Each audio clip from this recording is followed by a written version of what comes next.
أصل مهم وأصيل من أصول الشريعة السمحاء، ومن خلال هذا الأصل ينعم الفرد وكذلك الجماعة بالأمن والطمأنينة والراحة.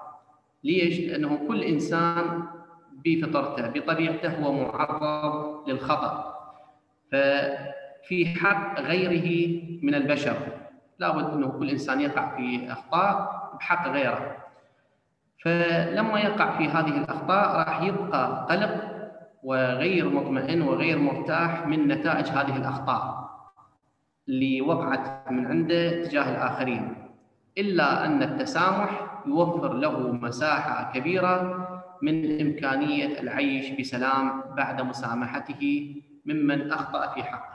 يعني لو كل إنسان أخطأنا في حقه ما راح يسامحنا، ما راح نهنأ بالعيش، لأنه بفطرة الإنسان أنه يخطأ، وهذه الأخطاء في حق الغير تكون مصدر قلق وأرق للإنسان. ولكن وجود هذا الأصل العظيم من أصول الشريعة السمحاء وهو التسامح ينطينا مساحة جيدة للعيش براحة وبأمان وباطمئنان وبسلام بعد أن يسامحنا الشخص اللي أخطأنا في حقه. وفي هذه الفترة وفي هذه الأيام نحن بحاجة ماسة إلى هذا الأصل الكبير، فكلمة التسامح التي تحمل المعنى الوصفي والنظري لتراحم البشر فيما بينهم فضلاً عن رحمة الله عز وجل بهم، فكذلك الأخطاء اللي تقع مو فقط من بعض البشر اتجاه الآخرين، وإنما حتى من البشر اتجاه الله عز وجل، وهي كثيرة وكثيرة وكثيرة. فنلحظ أنه الإنسان كذلك يكون غير مرتاح وغير مطمئن إلا أن يحصل على التسامح من الله عز وجل. فارتأينا في هذه المحاضرة اللي إذا سمحتوا لنا أنه تكون سلسلة محاضرات، لأنه ما ممكن اختصارها في محاضرة واحدة، باعتبار أنه أنا بوابتها ممكن تكون على 4 أو أكثر من 4 محاضرات على يعني فترات ترتؤون أنتم بوضعها في الجدول.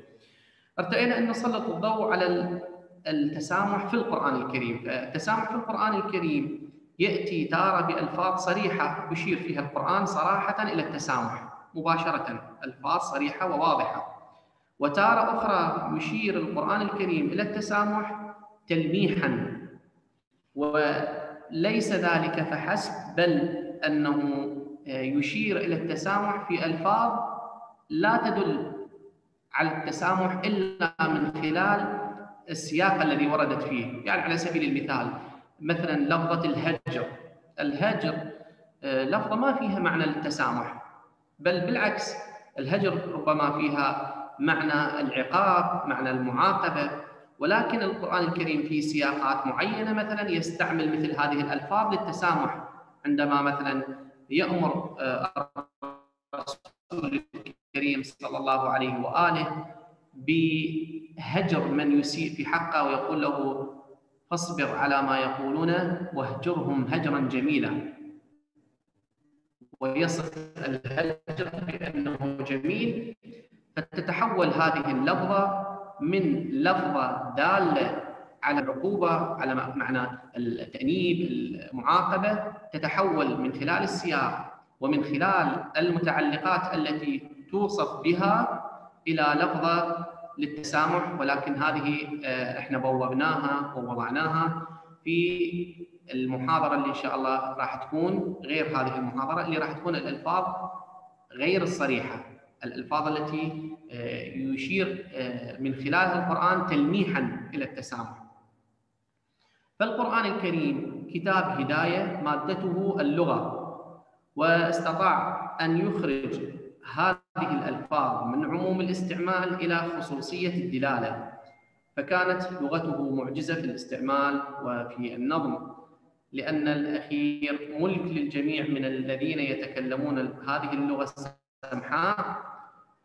وهذا من أعقد المراحل التي أثارت جدل كبير، اللي هي يعني كذلك تحدثنا عن جزء من عدها في المحاضرات السابقة، هي قضية جدلية اللفظ والمعنى، وكذلك جدلية المعاني والقوالب التي تصب فيها هذه المعاني.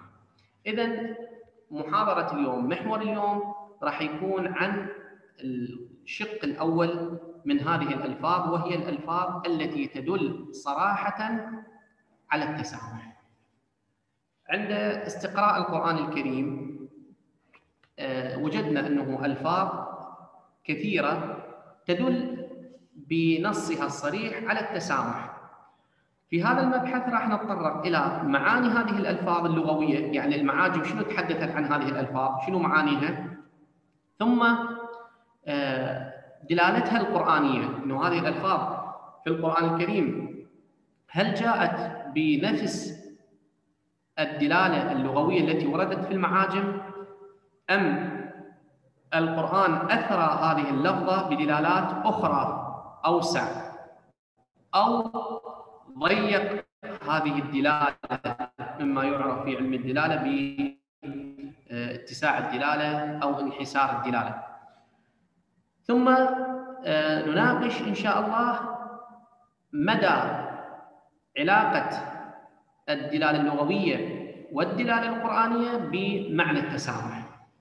فنبدأ بإذن الله بأن نأخذ اللفظة الأولى ونعطي معانيها اللغوية التي وردت في المعاجم.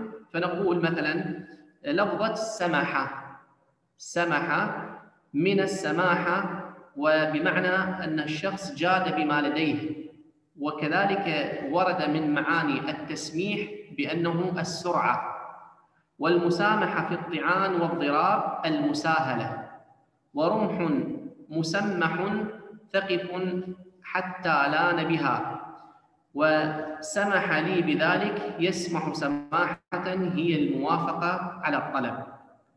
هذه معاني وردت في المعاجم اللغوية للفظة سمح. طبعا لما نبحث عن سمح في القرآن الكريم، وهذا الفعل يعني ومشتقاته لم يرد في الخطاب القرآني، لم ترد هذه اللفظة في القرآن الكريم. فربما أنه الآن الأخوة يتبادر في أذهانهم أنه ما دام هذه اللفظة لم ترد في القرآن الكريم وإحنا نتحدث عن التسامح في القرآن الكريم، فما هو الجدوى والغاية من طرح هذه اللفظة؟ أقول أنه طرح هذه اللفظة لعلاقتها الوثيقة بعنوان هذه المحاضرة اللي هو التسامح، فلا بد من تسليط الضوء عن معاني سمحة. هسه راح نتكلم عن اللفظة الأولى التي وردت في القرآن الكريم، والتي عند استجلاء معانيها اللغوية واستجلاء معانيها ودلالتها القرآنية لاحظنا بأن هناك ترابط كثير وكبير بين المعنى الذي ورد في المعاجم والدلالة القرآنية، وهناك اتصال وترابط كثير بقضية التسامح. فنأخذ اللفظة الأولى التي هي كفر، بحرف الكاف ثم الفاء المشددة ثم الراء. هذه من ألفاظ التسامح. كفر وردت في القرآن الكريم 524 مورد، 524 مورد. إلها من الدلالات ما يتقارب مع دلالات التسامح. فمثلا نأخذ على سبيل المثال دلالات كفر، من معانيها الذل والإقرار بالطاعة والخضوع للأمر وخضوع الإنسان لغيره، فتكفر الأعضاء للسان أي تذل وتقر بالطاعة له وتخضع لأمره. والتكفير في الصلاة هو الانحناء الكثير. الآن لما الأخوة يسمعون هذه الدلالات التي وردت في اللغة في المعاجم يقول لك شنو علاقتها هسه الآن في قضية التسامح وشنو علاقتها بقضية الدلالة القرآنية؟ فالانحناء الكثير في حال القيام قبل الركوع، وكذلك هذه الدلالات من دلالات التسامح لها ارتباط. مثلا لما نقول الطاعة والانقياد والذل، هذه الإنسان عندما يسامح إنسان آخر فهو من باب الطاعة والانقياد لأمر الله عز وجل بجمالية وثواب وضرورة التسامح.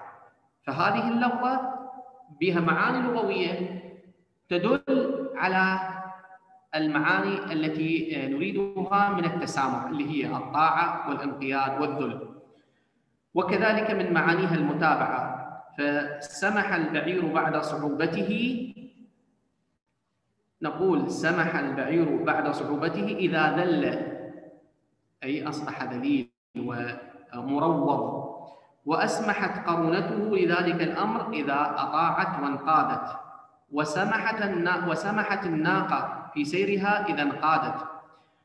وتتقارب لفظة كفر مع دلالات التسامح، فكفر بمعنى المحسان من الرجال الذي يحسن إلى الآخرين، والإنسان عندما يسامح الآخر فهذه غاية الإحسان، أنه أنت تحسن إلى الآخر بأن تتنازل عن الخطأ الذي أخطأه بحقك، فأنت في هذه الحالة تكون محسن. فالمحسان إذن من معاني كفر المحسان من الرجال الذي لا يشكر على إحسانه، فارتباطه بالتسامح واضح بين، فهو الجواد الذي يجود بما لديه، يعني يعطي حقه، يحسن بهذا الحق، يتنازل عنه، فلا يزال يعطي عن هذا العطاء عن كرم وسخاء، فهو جواد محسان. كذلك من دلالات كفر المعجمية الأخرى تأتي بمعنى السحاب والمطر، فيقال الكافر للسحاب، الغيوم السحاب يطلق عليها الكافر الذي يغطي الشمس، لأنه هذا الفعل بدلالة أصلية وهي قضية التغطية، عندما يغطي الإنسان على الشيء يقال عنه كافر، ولذلك نعت الكافر بهذا الاسم لأنه يغطي نعم الله عز وجل ويجحد بها، فهو كافر. إذن السحاب والمطر من معاني كلمة كفر، يقال الكافر للسحاب الذي يغطي الشمس، والكافر المطر والسحاب المظلم اللي يغطي ويحجب الرؤية، فهي متقاربة مع دلالات التسامح، وهذه الدلالات ذكرها الزمخشري المتوفى سنة 538، فقال: وفي السماء سماحيق، وهي القطع الرقاق من الغيوم، فالسحاب والمطر هو نتيجة حتمية لتجمع هذه القطع الرقاق من الغيوم فينتج عنها المطر. الآن نتحدث عن دلالة، الآن تحدثنا عن دلالة كفر المعجمية التي وردت في المعاجم، الآن نتحدث عن دلالتها القرآنية. دلالاتها القرآنية تعددت، فوردت بمعنى، يعني هذه الكلمة كفر أو كفر سواء بالتشديد أو بالتخفيف جاءت بمعنى لا تكفر، أي لا تتعلم. جاءت لفظة لا تكفر أي لا تتعلم، وذلك في قوله تعالى، في قوله عز وجل: وما يعلمان من أحد حتى يقولا إنما نحن فتنة فلا تكفر. قال الزمخشري: فلا تكفر أي فلا تتعلم معتقدا أنه حق فتكفر، يعني لا تتعلم السحر وأنت تعتقد بأن تعلم أو أن هذا السحر حق فتكفر بذلك، أي فلا تكفر فلا تتعلم. وكذلك ذكر أبو حيان معاني أخرى لكلمة كفر، قال ما جاء في قوله تعالى: إن الذين كفروا سواء عليهم أأنذرتهم أم لم تنذرهم لا يؤمنون. الكفر بمعنى الستر والتغطية، ولهذا قيل كافر للبحر، ومغيب الشمس، يسمون البحر واللي يغيب الشمس كافر. وكذلك الزارع، الشخص اللي يزرع، الفلاح، يسمونه كافر. ليش؟ لأنه يخفي البذور ويغطيها في التراب. وكذلك الدافن يقال له كافر، لأنه يخفي الأشياء بدفنها في الأرض. ويقال لليل كافر لأنه كذلك يكون الستر وغطاء لكثير من الأمور. وكذلك كلها فيها هذه الدلالات القرآنية فيها دلالة رئيسية ومركزية، وهي الستر. والستر فيه جنبة من التسامح، أنه أنت تستر على من يخطئ في حقك أو يسيء إليك أو تطلع على شيئا من عوراته. وورود كفر للتسامح جاءت في قوله تعالى: ويكفر عنهم سيئاتهم، أو كذا في مورد آخر: ويكفر عنكم من سيئاتكم. يكفر أي يخفي هذه السيئات ويدفنها ويسترها ويغطيها، فتأتي متلائمة متوائمة مع معانيها اللغوية وكذلك معانيها الدلالية. إذا ما انتقلنا إلى لفظة أخرى من ألفاظ التسامح الصريحة وهي لفظة رحمة، هذا الفعل الثلاثي رحمة، فقد وردت باشتقاقاتها المختلفة في 72 و300 موضع، 372 مورد. فالرحم، فنقل عن ابن عباس: الرحمن الرقيق، والرحيم العاطف على الخلق بالرزق، والرحم منبت الولد ووعاؤه في البطن وجمعه أرحام، وتأتي بمعنى القرابة والغيث، لأنه برحمته تعالى ينزل الغيث من السماء. استعير الرحم للقرابة لكونهم خارجين من رحم واحدة، والرحمة رقة تقتضي الإحسان إلى المرحوم، وإذا ما وصف بها الباري عز وجل فليس يراد بها إلا الإحسان المجرد دون الرقة. وعلى هذا روي أن الرحمة من الله عز وجل إنعام وإفضال، ومن الآدميين رقة وتعطف، فصار كما أن لفظ الرحم من الرحمة فمعناه الموجود في الناس من المعنى الموجود لله عز وجل. إذن باختصار لهذه اللفظة: الرحمة بمعنى الرقة والتعطف والمغفرة، وبمعنى الرزق والحياة والخصب بعد المجاعة، والدعاء للشخص بالرحمة، وسؤال الرحمة في قولنا ترحم عليه أو استرحمه، أي طلب له الرحمة.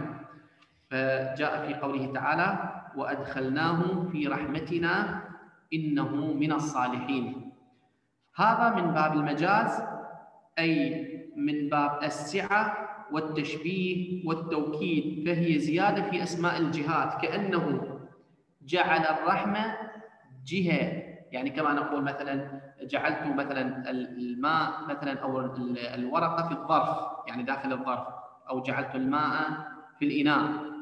تقول أدخلناه في رحمتنا، فيها سعة وزيادة، أي كأنه أصبح مظروفا في هذه الرحمة تحيط به من كل الجوانب، كما يحيط الظرف بما وضع فيه وأصبح وعاء له.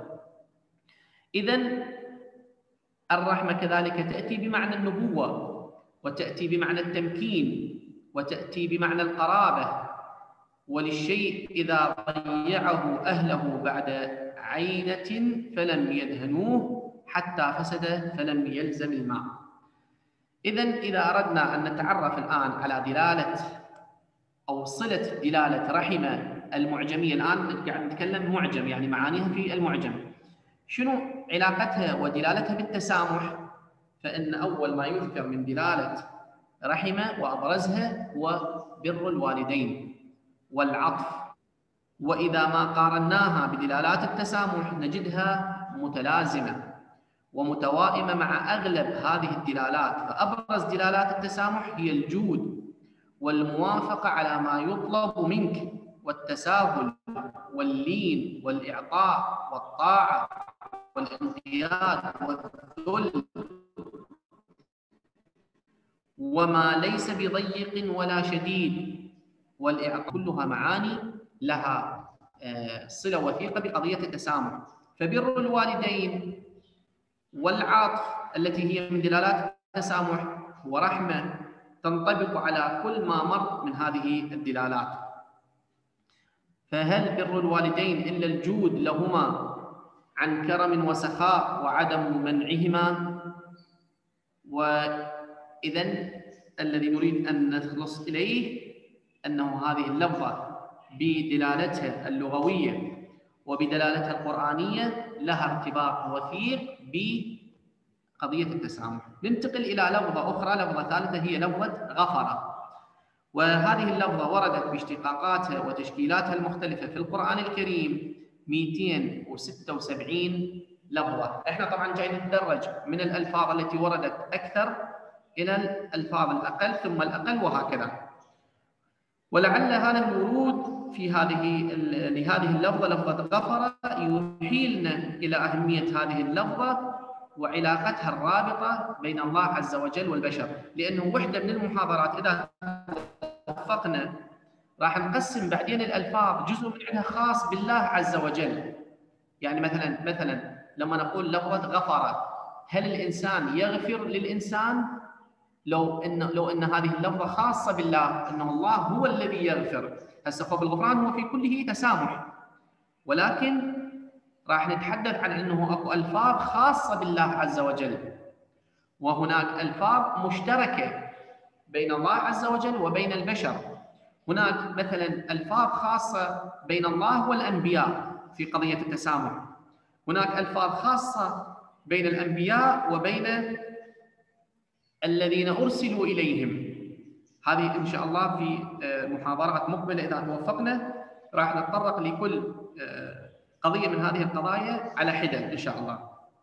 إذن دلالات غفر هي التجاوز عن خطايا العبد وذنوبه والعفو عنه، والاستغفار طلب ذلك بالمقال. لما الشخص يستغفر يقول أستغفر الله، يطلب من الله عز وجل أن يتجاوز عن خطاياه وعن ذنوبه وأن يعفو عنه، لأن قلنا أنه الإنسان يخطئ في حق الإنسان ويخطئ في حق الله عز وجل.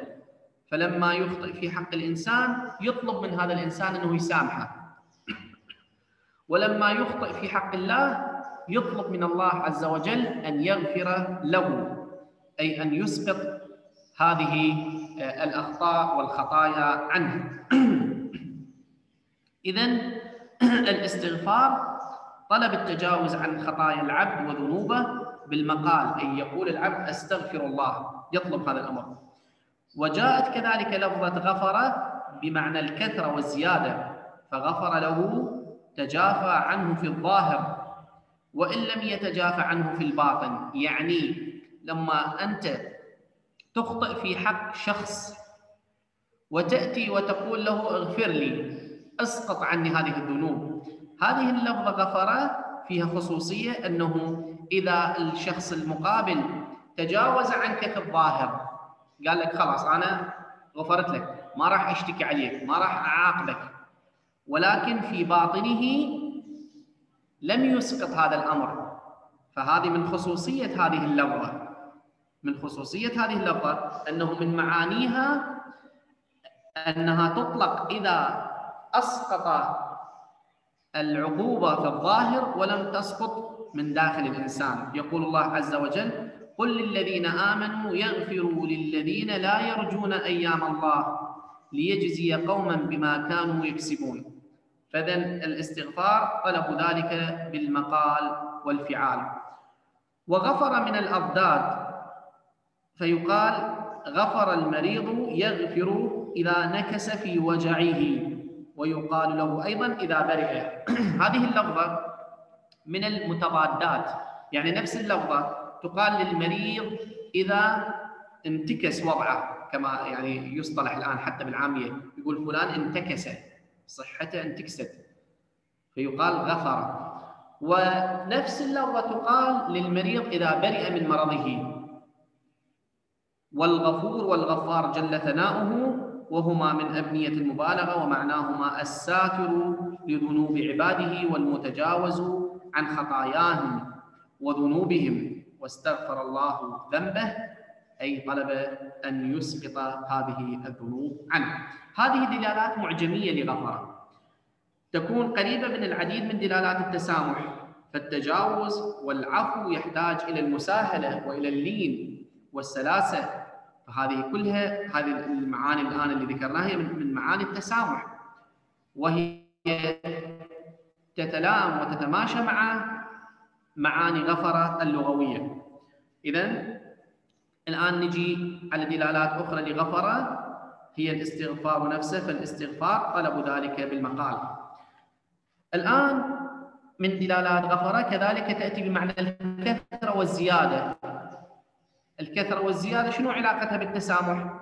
إذا نريد نسوي فد مقاربة لغوية ما بين التسامح وما بين معنى من معاني غفر اللي هي الكثرة والزيادة، نقول أن هناك تقابل في هذه المعاني، فالجود والاتساع والكرم والإعطاء والسخاء هذه من دلالات الإنسان المتسامح، أنه أنت تخطئ في حق شخص وتأتي تطلب من عنده أن يغفر لك وأن يسقط عنك هذه، فيفعل، ثم يتكرر هذا الأمر فيسقط عنك ويتكرر ويسقط عنك ويتكرر ويسقط عنك، هذا يدل على الجود وعلى الاتساع في العطاء وعلى السخاء في التسامح. هذه معاني متقاربة من معاني التسامح. أما دلالة غفر القرآنية فقد جاءت بمعنى التجاوز، كما في قوله تعالى: وإذا ما غضبوا هم يغفرون. ومن جميل ارتباطها أنها ارتبطت بالغضب، فمن أعلى مراتب المغفرة عندما يكون الإنسان غاضب ويغفر، فإذا كان يغفر وهو غاضب فهو في غيرها من الأحوال أكثر سعة وأكثر إمكانية للمغفرة. يغفرون في هذه الآية المباركة أي يتجاوزون. وجاءت كذلك غفر بمعنى الستر، والستر معنى جليل وجميل من معاني التسامح، أنه أنت تستر أخطاء من يخطئ في حقك ولا تشهر به وتذكره بسوء. فيقول الله عز وجل: غافر الذنب، ففسره ابن عباس والطبري بأنه ساتر الذنب، أي يستر الذنب. ننتقل إلى لفظة أخرى، عندنا باقي تقريبا ربع ساعة، هي لفظة حسنة، ونعرض هذه اللفظة وهي من الإحسان، فقد وردت باشتقاقاتها وتشكيلاتها المختلفة في القرآن الكريم 216 مرة، في 216 مورد حسنة ومشتقاتها. أبرز دلالاتها المعجمية ما جاء في تهذيب اللغة، قال: الحسن نعت لما حسن، والمحاسن في الأعمال ضد المساوئ، والحسين الجبل العالي، الجبل الأشم. وجاءت كذلك بمعنى لسان الصدق، فيقول تعالى: وآتيناه في الدنيا حسنة، أي لسان صدق. وكذلك جاءت بمعنى الصلوات الخمس في قوله تعالى: وأقم الصلاة طرفي النهار وزلفا من الليل إن الحسنات يذهبن السيئات ذلك ذكرى للذاكرين. فيقول المفسرون أن الحسنات أي الصلوات الخمس يذهبن السيئات، وفيها إشارة على ضرورة الالتزام بالصلوات الخمس. وكما جاء في الروايات أنه يختبر شيعتنا في محافظتهم على الصلاة. وكذلك جاءت حسنة بمعنى إحسان التأويل في قوله تعالى: إنا نراك من المحسنين، أي أنك تحسن التأويل. وكذلك بمعنى دفع القبح بالحسن في قوله تعالى: ويدرؤون بالحسنة السيئة، أي يدفع الأمر السيء بالأمر الحسن. وكذلك تأتي بمعنى الأخذ من مال اليتيم ليسد رمقه وحاجته فقط دون تبذير. وجاءت في من معانيها جاءت بمعنى القرآن في قوله تعالى: واتبعوا أحسن ما أنزل إليكم. وأحسن ما أنزل بلا شك هو القرآن الكريم، أي القرآن كما يقول العلماء، ودليله الله نزل أحسن الحديث كتابا متشابها مثانية تقشعر منه جلود الذين إلى آخر الآية الكريمة. إذن جاءت كذلك بمعنى القرآن، وجاءت الحسنة بمعنى النعمة والخير في الدنيا في قوله تعالى: ومنهم من يقول ربنا آتنا في الدنيا حسنة، أي بمعنى الخير والسعة والنعمة والغنيمة والخصب. كذلك جاءت بمعنى الغنيمة والخصب في قوله تعالى: إن تمسسكم حسنة تسؤهم، أي غنيمة وخصب. وكذلك جاءت بمعنى الصبر والعفو في قوله تعالى: وكتبنا له في الألواح من كل شيء موعظة وتفصيلا لكل شيء فخذها بقوة وأمر قومك يأخذوا بأحسنها سأريكم دار الفاسقين، أي يعملون بأحسنها. ويجوز أن يكون نحو ما أمرنا به من انتصار بعد الظلم، أي أن الإنسان يترك، يعني يتجاوز عن من ظلمه، يحسن. وكذلك جاءت بمعنى الصبر وأحسن القصص والعفو. جاءت في ألفاظ القرآن الكريم: الحسن هو كل مبهج مرغوب فيه من جهة العقل أو الهوى أو الحس، وهو كل ما تيسر من نعمة تنال الإنسان في نفسه وبدنه وأحواله، فالخصب والسعة والظفر والثواب والابتعاد عن الشبهة والإنعام على الغير والإحسان في الفعل كلها معاني من معاني الإحسان الذي هو أعم من العدل. إن الله يأمر بالعدل والإحسان. عندك الآن أنت مجموعة من طلابك تعدل بيناتهم، تعطي كل واحد استحقاقه، ثم تريد أن تحسن إليهم فتعطيهم شيء غير الاستحقاق، فوق الاستحقاق. كذلك الله عز وجل يحسن إلينا ليل نهار، ولا يعطينا فقط بالعدل، لا، يزيد على العدل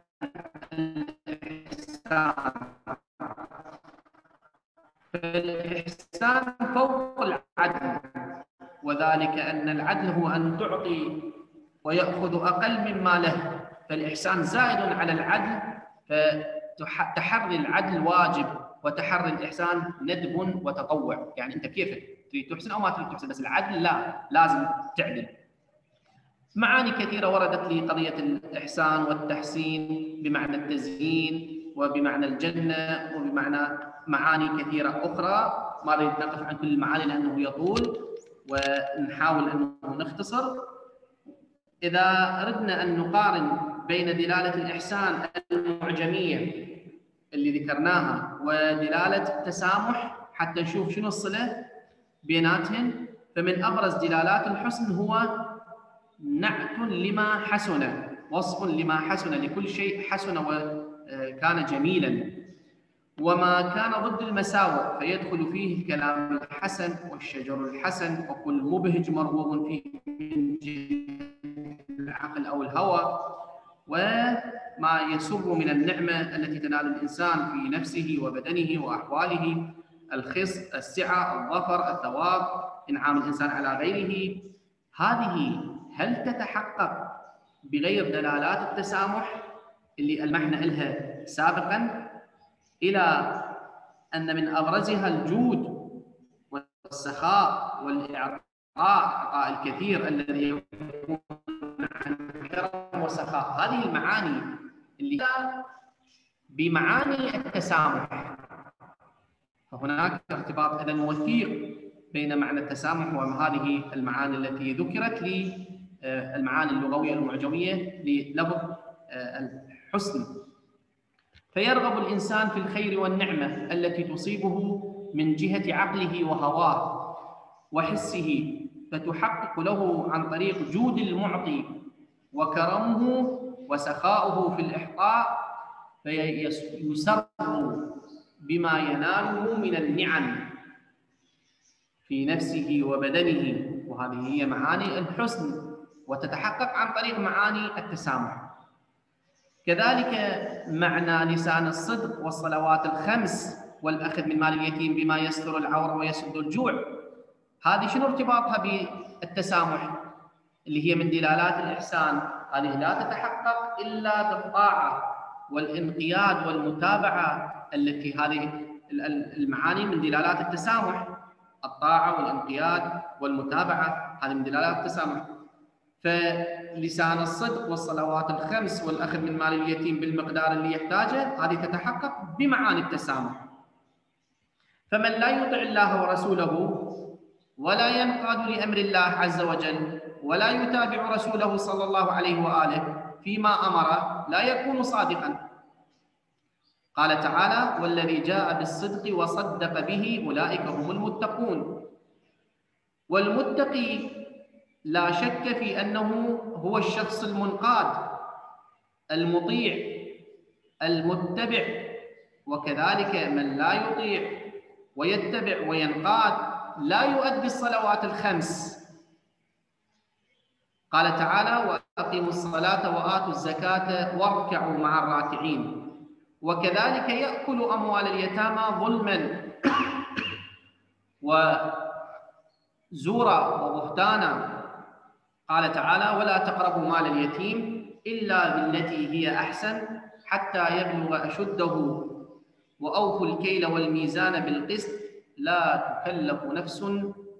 لا نكلف نفسا إلا وسعها وإذا قلتم فاعدلوا ولو كان ذا قربى وبعهد الله أوفوا ذلكم وصاكم به لعلكم تذكرون.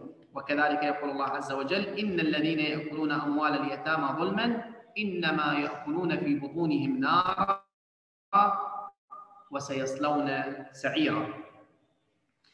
إذن كل المعاني التي وردت لهذه اللغوة، المعاني اللغوية، الدلالة اللغوية، لها ارتباط وثيق بدلالتها القرآنية وبدلالة التسامح.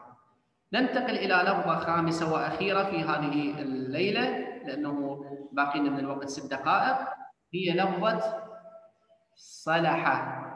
ونتعرف على هذه اللغة اللي هي من ألفاظ التسامح، وهو صلح، ووردت باشتقاقاتها وتشكيلاتها المختلفة في 84 و100. الآن بدينا من الأعلى ثم الأدنى، 184 مورد وردت في هذه اللفظة التي تدل على التسامح. إذن نجي نتحدث بعجالة عن دلالاتها المعجمية. جاء في ما ذكره الأزهري نقلا عن الليث قال: الصلح تصالح القوم بينهم، والصلاح نقيض الفساد. ونقول: أصلحت إلى الدابة إذا أحسنت إليها. شوف من الآن ارتباط بين المعنى اللغوي ومعنى التسامح. والصلح يختص بإزالة النفار بين الناس، يقال أصلحوا وتصالحوا. وربما كنوا بالصالح عن الشيء الذي هو إلى الكثرة وإقامة الشيء، والصلح السلم. فالصلح والسلم يحتاج إلى التسامح. الآن في الحروب، في المنازعات، لما تعقد معاهدات سلم ويصير تفاوض وتصالح، يحتاجون إلى التسامح والمسامحة والمساهلة. كل طرف يسامح الآخر ويتنازل عن بعض الحقوق حتى يتم هذا الصلح، ويحتاج إلى اللين. وهذه كلها من دلالات التسامح. اللين والمساهلة والمسامحة هذه من دلالات التسامح. فالصلح بمعانيه يحتاج إلى التسامح، كما ذكر ذلك الأزهري وابن منظور قال: والمسامحة في الطعان والضراب المساهلة، ورمح مسمح ثقف حتى لان بها. الرمح هو أداة من أدوات الحرب التي يكون بعدها الصلح والسلم والتصالح. ايش قد حروب صارت وايش قد مصائب، ثم يتعب الطرفان وتؤول الأمور إلى عقد الاتفاقيات وعقد المصالحة وعقد اتفاقيات السلام وتنتهي بالصلح. إذن الصلح بمعنى السلم. الآن نتحدث في آخر دقيقتين عن الدلالة القرآنية لكلمة صلح أو صلح، فتحدد عن طريق الدلالة السياقية من خلال السياق اللي ترد به، فتأتي بمعنى التوبة والندم. توبة وندم، إذن هو طلب التسامح، إلا أن هذه الدلالة القرآنية مقيدة بالسياق. هسه واحد يقول شنو معنى صلح بتوبة وندم؟ هذه مقيدة بسياق. قلنا بأنه صلح تتحدد دلالتها من خلال السياق الذي ترد فيه، فتأتي بمعنى التوبة والندم. هسه ظاهرا واحد أول مرة من يعني يريد يشوف أنه صلح بعيدة عن توبة وندم، ولكن من خلال السياق راح نعرف بأنها تأتي بمعنى التوبة والندم. إذن هي مقيدة بالسياق الذي ترد فيه. فقال تعالى: وآخرون اعترفوا بذنوبهم خلطوا عملا صالحا وآخر سيئا عسى الله أن يتوب عليهم إن الله غفور رحيم. فمن خلال السياق نعرف بأنه ندم وتوبة. عملا صالحا أي توبة وندما، وآخر سيئا أي تخلفا عن هذه الغزاة، قال الطبري، أو خروجا إلى الجهاد وتخلفا، يعني العمل الصالح الخروج إلى الجهاد، والآخر السيء هو التخلف عن هذا الجهاد، وهذا ما قاله الحسن وغيره. وتأتي كذلك بمعنى توبة أو إثما، العمل الصالح اللي هو التوبة، والآخر السيء اللي هو الإثم. هذا باختصار بعض الألفاظ الصريحة التي وردت في الخطاب والسياق القرآني، ومعرفة دلالاتها المعجمية اللغوية وعلاقتها بالدلالة القرآنية من جهة، ومن علاقتها بقضية التسامح من جهة أخرى. طبعا هناك ألفاظ أخرى مثل سلمة، هذه أتحدث الآن عن الألفاظ الصريحة فقط، ولفظة تابة، وكذلك لفظة رضية، ولفظة عفا، ولفظة أخرى هي لفظة حلم من الحلم، وكذلك لفظة أوبة من الأوبة اللي هي مقاربة للتوبة، ولفظة عذرة وهي من عذر الآخر عندما يخطئ في حقك، ولفظة صفحة، ولفظة ندمة، وأخيرا من الألفاظ الصريحة لفظة كرمة. هذه تقريبا 16 لفظة من الألفاظ التي وردت في السياق القرآني والخطاب القرآني التي تدل على التسامح بشكل مباشر. هناك ألفاظ أخرى تدل على التسامح ضمنا أو تلميحا، وهناك علاقة بين هذه الألفاظ بعضها البعض عندما تأتي في سياق واحد، أيهما يقدم، وما هو فائدة تقديمه، لماذا تقدم المغفر على التوبة، لماذا يقدم الغفور على الحليم. هذه ربما نتوفق في محاضرات لاحقة أن نقف عندها وعند أسرار هذه الألفاظ. وآخر دعوانا أن الحمد لله رب العالمين، وصلى الله على نبينا محمد وآله الطيبين الطاهرين.